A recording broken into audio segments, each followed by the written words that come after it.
ብታምን ባታምን ለ9 ዓመት በትሬን ስቴሽን ውስጥ ሆኖ 9 ዓመት እሱን ይጠብቅ ነበር። መጨረሻ ላይ ራሱም እዛው ነው የሞተው፣ ባቡር ጣቢያ ውስጥ ነው የሞተው። ሲጠብቅ ሰው አይጠብቅም የዛን ያክል እንኳን የዛ እኔ እንጃ እኔ አላቅም ብቻ። የእውነት ይህንን ታሪክ የምታውቁትም የማታውቁትም ሰዎች ከዚህ ታሪክ በኋላ እኔ ከውሻው የተሻልኩ ነኝ፣ አረ የምን መሻል ከውሻው እኩል ታማኝ ነኝ የሚል ጀግና ካለ አንድ ቁጥርን ይጻፍልን። የእውነት ነው የምላችሁ ይህ ቪዲዮ ራሳችንን ቆም ብለን ሂሳብ እንድናረግ ካላረገን የእውነትም ጠፍተናል ማለት ነው። እስኪ የትኛው ጀግና ነው ለአንድ ቀን እንኳ ሙሉ በሙሉ ለፈጣሪው፣ ለቤተሰቡ፣ ለፍቅረኛው፣ ለጓደኛው ታማኝ የሆነ አለሁ የሚል ጀግና? ከዚህ አጭር ነገር ግን እጅግ አስደናቂ ታሪክ በኋላ በቀጥታ ራሳችንን የሚያናግሩ ወሳኝ 5 ጥያቄዎችን እጠይቃችኋለሁ። ኤኒዌይ ወደ ታሪኩ እንግባ። የዚህን ታሪክ ርዕስ ባይመጥነውም በዘመን ማዕበል ያልተነቃነቀ የፍቅርና የወዳጅነት መዝሙር ብለነዋል። በምድረ ጃፓን የፀሐይዋ ወጋገን ምድርን ሲያሞቅ፣ የቼሪ አበባዎች በውበት ሲፈኩ ከ100 ዓመት ገደማ በፊት ዓለም እስትንፋሷን ውጣ እስክትናገር ድረስ ያስደመመ ልብን በፍቅር በአድናቆትና በሐዘኔታ የሚያርስ አንድ እውነተኛ ህያው ታሪክ ተፈጠረ። ይህ ታሪክ የሰው ልጅ ብቻ ሳይሆን ከእኛ ጎን የሚኖሩ እንስሳትም ምን ያህል ልባዊ ፍቅር፣ የማይናወጥ ታማኝነትና ከራስ ወዳድነት የጸዳ ማንነትን ማሳየት እንደሚችሉ የሚሰብክ የዘመን ምስክር ነው። እርሱም የአኪታ ዝርያ የሆነው የአፍቃሪው የታማኙ ውሻ የሃቺኮ ታሪክ ነው። ይህ የታማኝነት ተምሳሌት፣ የወዳጅነት አርማ፣ የማያልቀው የፍቅር መዝገብ ነው። እነሆ ታሪኩ የሚጀምረው በ1923 መጨረሻ አካባቢ በኦዳቴ ከተማ አኪታ ግዛት ውስጥ ነበር። አንድ ትንሽ ወርቃማ ቡኒ ጸጉር ያለው አይኖቹ እንደ ንጹህ ውሃ የሚብለጨለጩ የአኪታ ዝርያ ቡችላ ተወለደ። ይህ ቡችላ በ1924 መጀመሪያ ላይ በቶኪዮ ኢምፔሪያል ዩኒቨርሲቲ የግብርና ሳይንስ መምህር ለነበሩት ፕሮፌሰር ሂዴሳቡሮ ኦዌና በስጦታ መልክ ደረሳቸው። ፕሮፌሰሩ ይህንን በውበቱና በግርማ ሞገሱ ልባቸውን የሰረቀውን ፍጡር ሃቺኮ ብለው በፍቅር ሰየሙት። ከዚያች ቅጽበት አንስቶ በፕሮፌሰር ኦዌኖና በሃቺኮ መካከል የተመሰረተው ግንኙነት እንደ ጥንታዊ የጃፓን ስዕል ውብና ጥልቅ ነበር። ሃቺኮ የፕሮፌሰሩ ጥላ፣ የልባቸው ምት፣ የህይወታቸው እስትንፋስ ሆነ። ፕሮፌሰሩም ለሃቺኮ ከጌትነት የዘለለ አባትነትን፣ ከወዳጅነት የላቀ ጓደኝነትን አሳዩት። ቤታቸው በሳቅና በደስታ ተሞላ። የሃቺኮ መኖር ለፕሮፌሰሩ የብቸኝነት ዘመናቸው ፍጻሜ፣ የደስታቸው መጀመሪያ ነበር። ታዲያ ፕሮፌሰር ኡዌኖ በየቀኑ ጠዋት ወደ ስራ ሲሄዱ ሃቺኮ ከቤታቸው አንስቶ እስከ ሺቡያ የባቡር ጣቢያ ድረስ አጅቧቸው ይሸኛቸው ነበር። የባቡሩ ፍጨት የፕሮፌሰሩን መሄድ ሲያውጅ ሃቺኮ በአይኖቹ የናፍቆት እንባ ያቀረረ ጌታው በባቡሩ መስኮት በኩል እጁን እስኪያወዛውዝለት ድረስ በትዕግስት ይጠብቅ ነበር። ፕሮፌሰሩ ከሄዱ በኋላም ሃቺኮ ወዲያው ወደ ቤቱ አይመለስም ነበር። ይልቁንም በጣቢያው አካባቢ የጌታውን መዓዛ እንደሚያስታውሰው ያህል በናፍቆት እየተንከራተተ አንዳንድ ጊዜም ከሌሎች ውሾች ጋር እየተጫወተ እዚያው ይቆይ ነበር። የዕለቱ አስደናቂው ክፍል ግን ልክ ፕሮፌሰሩ ከስራ የሚመለሱበት ሰዓት ሲደርስ የሚታየው ትዕይንት ነበር። ልክ እንደ ሰዓት የጠነከረ ውስጣዊ ስሜት ያለው ይመስል ሃቺኮ ያለምንም ስህተት ፕሮፌሰሩ ከባቡር በሚወርዱበት ጣቢያ በር ላይ ቆሞ በጉጉትና በናፍቆት ይጠብቃቸው ነበር። የባቡሩ ድምጽ ከሩቅ ሲሰማ ጆሮዎቹን ቀስሮ ጅራቱን በኃይል እያወዛወዘ ልቡ በፍጥነት ይመታ ነበር። ፕሮፌሰሩ ከባቡር ወርደው ሃቺ ብለው ሲጠሩት ሃቺኮ በደስታ እየዘለለ በጌታው እግር ስር እየተሽከረከረ በሰው ቋንቋ ሊገለጽ የማይችል ፍቅሩንና ናፍቆቱን ይገልጽላቸው ነበር። ታዲያ አሁን ነው ወዮ ማለት። ነገር ግን የህይወት መንገድ ሁሌም ሜዳና አበባ አይደለም። ግንቦት 21 1925 ላይ ሃቺኮ ገና የ1 ዓመት ከ6 ወር ቡችላ ያለ ፕሮፌሰር ኡዌኖ በስራ ገበታቸው ላይ ሳሉ ባልታሰበ ሁኔታ በድንገተኛ የጭንቅላት ደም መፍሰስ ምክንያት ይህችን ምድር በሞት ተሰናበቱ። በዚያች ዕለትም ሃቺኮ እንደተለመደው የጠዋት ሽኝቶቹን አድርሶ አመሻሽ ላይ ጌታውን በሺቡያ ጣቢያ በር ላይ ጠበቀ። ሰዓታት ነጎዱ። ባቡሮች መጡ ሄዱ። ተጓዦችም ተተካኩ።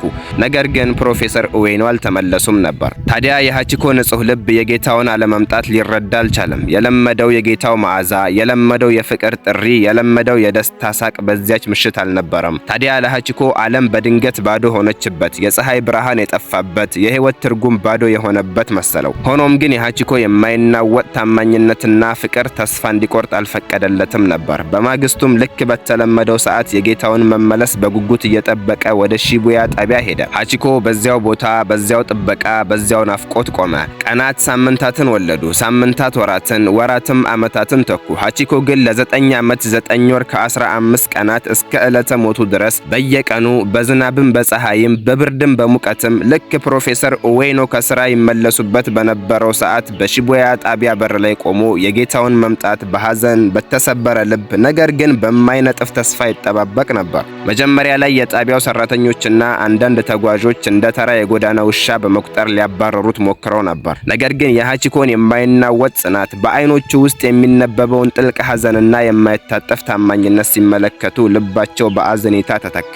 የቀድሞ የፕሮፌሰር ኡዌኖ አትክልተኛ የነበረው ኪኪሳቡሮ ኮባያሺና ሌሎች ደጋግ ሰዎች ምግብና ውሃ እየሰጡት በብርድ ጊዜ መጠለያ እየሰጡት ይንከባከቡት ጀመሩ። ታዲያ ሀቺኮ የጣቢያው አንድ አካል የሺቡያ ነዋሪ ሆነ። ሀቺኮ መቼ ይሞት ይሆን? በ1932 ከፕሮፌሰር ኡዌኖ ተማሪዎች አንዱ የነበረና በአኪታ ዝርያ ውሾች ላይ ጥናት ያደርግ የነበረ ሰው ሀቺኮን በጣቢያው አግኝቶ ታሪኩን ሲረዳ ልቡ በሐዘንና በአድናቆት ተነካ።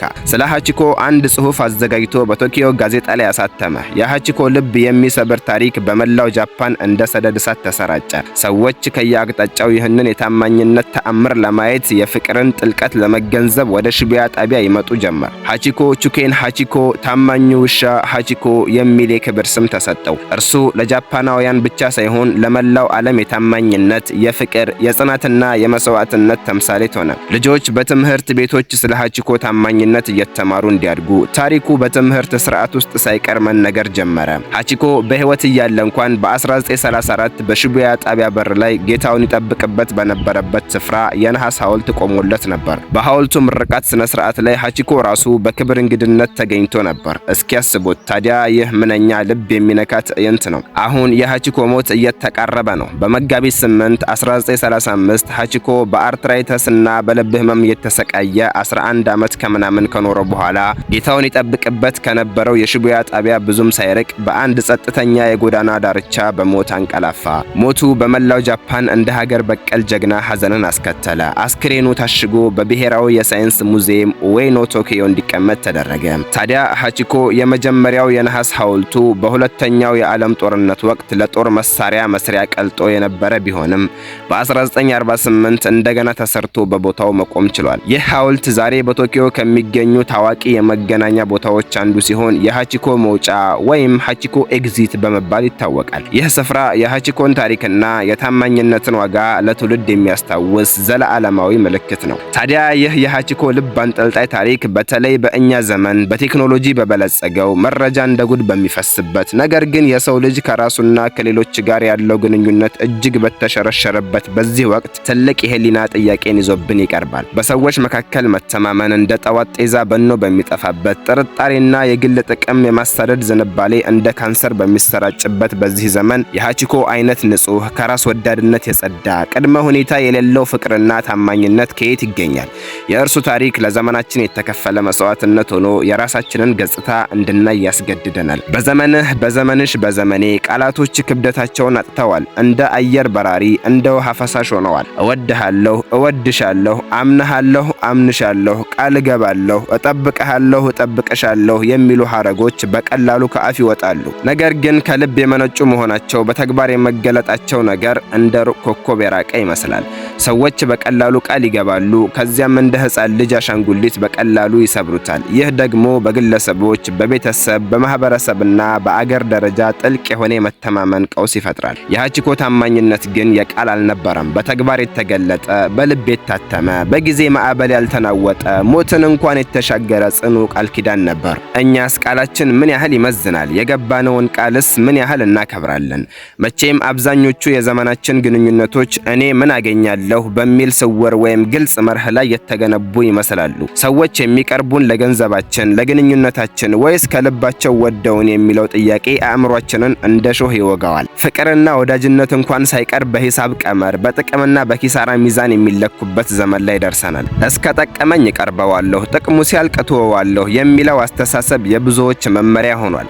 ሀቺኮ ግን ከጌታው ምንም አይነት ቁሳዊ ጥቅም ፈልጎ አልነበረም። የሱ ፍቅር ንጹህ፣ መስዋዕትነት የተሞላበትና ምንም ነገር በምላሹ የማይጠብቅ ነበር። የፈለገው የጌታውን መገኘት፣ የፍቅሩን ሙቀት፣ የአብሮነቱን ደስታ ብቻ ነበር። እኛስ በግንኙነታችን ውስጥ ምን ያህል ከጥቅም የጸዳንን? አሁን ላይ በትዕግስት መጠበቅ እንደ ሞኝነትና ጊዜ ማጥፋት በሚቆጠርበት፣ ሁሉም ነገር አሁኑኑ በፍጥነት እንዲከናወን በሚፈለግበት የዲጂታል ዘመን የሀቺኮ ለዓመታት የዘለቀ ተስፋ ያልቆረጠ ጥበቃ አስደማሚ ብቻ ሳይሆን ሊታመን የማይችል ተአምር ይመስላል። እኛ ግን ለጥቂት ደቂቃዎች ወረፋ ብንጠብቅ፣ የኢንተርኔት ፍጥነት ቢቀንስ ወይም የላክነው መልእክት በሰከንዶች ውስጥ ምላሽ ባያገኝ እንኳን እንበሳጫለን፣ እንቆጣለን፣ ተስፋ እንቆርጣለን። የሀቺኮ ትዕግስትና ጽናት ለእውነተኛ ፍቅርና ታማኝነት ዋጋ ለመክፈል ዝግጁ መሆንን፣ ተስፋ ለመቁረጥን የሚያስተምር ነው። እኛስ ለምናምንበት ነገር ምን ያህል ለመጠበቅና ለመጽናት ዝግጁ ነን? በየቀኑ በምንሰማቸውና በምናያቸው የማጭበርበር፣ የክህደት፣ የውሸትና የጥላቻ ታሪኮች ምክንያት ልባችን በጥርጣሬ መጋረጃ ተሸፍኗል። ሰዎችን በቀላሉ ማመን ከባድ ሆኗል። አዲስ ሰው ስንተዋወቅ እንኳን እውነተኛው ማንነቱ የቱ ይሆን፣ ምን አስቦ ይሆን ከሚል ስጋት፣ ጥርጣሬ ጋር ነው። ይህ ደግሞ እውነተኛና ጥልቅ ግንኙነትን እንዳንመሰርት እንቅፋት ይሆንብናል። ሀቺኮ ግን በጌታው ላይ ፍጹም እምነት ነበረው። ምንም እንኳን ጌታው ባይመለስም ሀቺኮ የጌታውን መመለስ ተስፋ በማድረግ በየቀኑ መሄዱ ያንን ፍጹም እምነቱንና ንጹህ ልቡን ያሳያል። እኛስ በሌሎች ላይ ምን ያህል እምነት አለን? ያን እምነትስ ለመጠበቅ ምን ያህል እንተጋለን የሚለው ጥያቄ ነው። በማህበራዊ ሚዲያ አማካኝነት ከመቼውም ጊዜ በላይ የተገናኘን ብንመስልም የብቸኝነት ስሜት ግን እንደ ወረርሽኝ እየተስፋፋ ነው። ላዩ ያማረ ውስጡ ግን ባዶ የሆነ ግንኙነት፣ የጓደኞች ቁጥር እንጂ ጥራት የሌለው ወዳጅነት የዘመኑ መገለጫ ሆኗል። ሀቺኮ ግን በሺቡያ ጣቢያ በነበረው ጽኑ ጥበቃው ሳያውቀው ማህበረሰብን አስተሳስሯል። ሰዎችን በአንድ ዓላማ እርሱን በመንከባከብና በማድነቅ አሰባስቧል። የእሱ ታሪክ የብቸኝነትን ሳይሆን የአንድነትን፣ የመለያየትን ሳይሆን የመደጋገፍን መንፈስ የሚያነቃቃ ነው። ታዲያ የሀቺኮ ታሪክ ልብ ወለድ ድርሰት ሳይሆን በምድር ላይ የተከሰተ እውነት መሆኑ የበለጠ አስተማሪና ልብን የሚነካ ያደርገዋል። እርሱ አንድ ተራ የሚመስል እንስሳ ያሳየው የታማኝነት ጥግ እኛ አስተዋዮቹ፣ ስልጥኖቹ የሰው ልጆች ከራሳችን አልፈን ለሌሎች ልናሳየው የሚገባንን የፍቅር፣ የታማኝነት፣ የቃል ኪዳንና የመስዋዕትነት ደረጃ እንድንመረምርና ራሳችንን እንድንፈትሽ የሚጋብዝ ነው። በመጨረሻም የሀቺኮ አስደናቂ ታሪክ በዘመናት መካከል እንደ ደማቅ ድልድይ ሆኖ ያገለግላል። እርሱ ያሳየው የማይናወጥ ታማኝነትና ንጹህ ፍቅር በሰው ሰራሽ ሕግጋትና በቁሳዊ እሴቶች በተወጠረችው ዓለማችን ውስጥ እውነተኛ የሰው ልጅ እንዲሁም የእንስሳት እሴቶች ምን እንደሆኑ በድጋሚ እንድናስታውስ ያደርገናል። በሺቡያ ጣቢያ የሀቺኮ ሐውልት ዛሬም ድረስ ቆሞ በዝምታው ቋንቋ እውነተኛ ፍቅርና ታማኝነት ጊዜ የማይሽራቸው፣ ዘመን የማይለውጣቸው፣ ከየትኛውም የቴክኖሎጂ እድገት በላይ የሆኑ የህይወት ማዕዘናት ናቸው ሲል የሚናገር ይመስላል። በእርግጥም ሀቺኮ በታማኝነቱ ታሪክን የሰራ፣ በንጹህ ፍቅር ልብን ያሸነፈ፣ ለትውልድ የሚተላለፍ የማይጠፋን ውርስ ትቶ ያለፈ ድንቅ ፍጡር ነው። የእርሱ ታሪክ በዘመናችን በበዛው አለመተማመንና የጥቅም ግንኙነት ውስጥ እንደ ንጹህ የውሃ ምንጭ ሆኖ የደከመች ነፍሳችንን ያረሰርሳል። ስለ እውነተኛ ወዳጅነትና ፍቅር ጥልቀት በአዲስ መልክ እንድናስብም ይገፋፋናል። ምናልባትም ሁላችንም በውስጣችን ትንሽ ሀቺኮ እንዲኖረን መጣር አለብን። ታማኝ፣ ወዳጅ፣ ጽኑና ከራስ ወዳድነት የጸዳ ለመሆን የምንችለውን ሁሉ በማድረግ የሀቺኮን አርአያ መከተል አለብን።